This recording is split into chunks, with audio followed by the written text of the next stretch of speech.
కోనసీమ అనగానే అసలు మనకు అవును. గుర్తొచ్చేది కొబ్బరి చెట్లు, కొబ్బరి చెట్లు. పచ్చదనం అది మొత్తం చాలా బావుంటుంది. ఆ హ్మ్. వాతావరణం ఏదైనా గాని. సినిమా వాళ్ళు గాని షూటింగ్స్ చేయాలన్నా దాన్ని మెయిన్‌గా తీసుకుంటారు. హ్మ్. అలాంటిది అసలు అక్కడ ఆ సిట్యుయేషన్ చూడంగానే ఓకే. నిజంగానే ఇక్కడ సమస్య ఉంది అని చెప్పేసైతే అర్థమయ్యింది. హ్మ్. వెళ్ళిన తర్వాత అక్కడ మొత్తం చూసిన తర్వాత లేదు నిజంగానే ఇక్కడ సమస్య ఉంది. మనం ఉండి చేద్దామని చెప్పేసి మన ఎంఎస్ఆర్ సార్ అయితే చెప్పారు. హ్మ్. అయితే ఆ టైంలో ఏంటి ముందు రోజు ఒక లైవ్ డిబేట్ చేసాము. మన అవును. ఎంఎస్ఆర్ సార్ వాళ్ళ రైతులతో మొత్తం అందరితో కలిపి ఒక లైవ్ నడిపించాము ఆ రోజు. ఒకసారి నందిని మనకి యనుమల నాగు గారు కేసనపల్లి ఏదైతే రైతు ఆయన రైతు ప్లస్ ఆ గ్రామంలో ప్రథమ పౌరుడు సర్పంచ్ గారు. సార్ నమస్తే సార్ నాగు గారు. నమస్కారం అండి. నమస్కారం. సార్ ఎట్లా ఫీల్ అవుతున్నారు?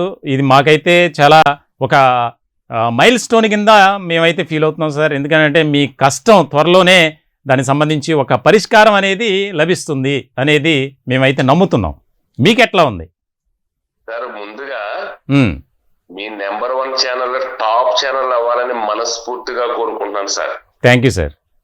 ముందు మీ ఎంఎస్ అదే మన సాయి సుధాకర్ నాయుడు గారు మంచాల మీ ఎండి గారు ఏమో కూడా ఆయన అవును సార్. ఆయనకి భగవంతుడు ఆయుష్ ఆరోగ్యం ఐశ్వర్యం ఇవ్వాలి. కారణం ఏంటంటే మమ్మల్ని ఎక్కడికో తీసుకెళ్లారు ఆయన.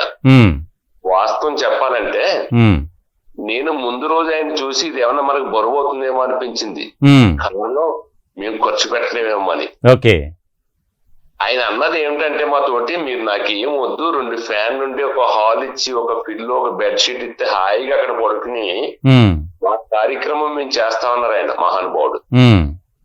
అలాగే రెండో రోజు ఆయన లైవ్ ఇచ్చి ఆ బోట్ లో మాతోటి ప్రాణాలు కూడా లెక్క చేయకుండా మాతోటి జర్నీ చేసి ఏదో ఆయనకి ఇక్కడ ఏదో రైతుగా ఏదో చాలా నష్టం వచ్చిన రైతుగా ఆయన మాతోటి జర్నీ చేసి ఈ విషయాన్ని ఎక్కడికి తీసుకెళ్లాలో టాప్ కి అక్కడికే తీసుకెళ్ళాడు. మీ ఛానల్ అంతా కలిపి పోనీ మీ ఛానల్లే కాదు మీ ఛానల్ యాంకర్స్ కానీ ఆ టెలికాస్ట్ చేసిన టీం కానీ ఎక్కడో ఉండి డైరెక్ట్ చేసి నడిపించిన ప్రతి ఒక్కరికి పేరు పేరున నేను ఒకసారి నమస్కారాలు తెలియజేసుకుంటున్నాను సార్.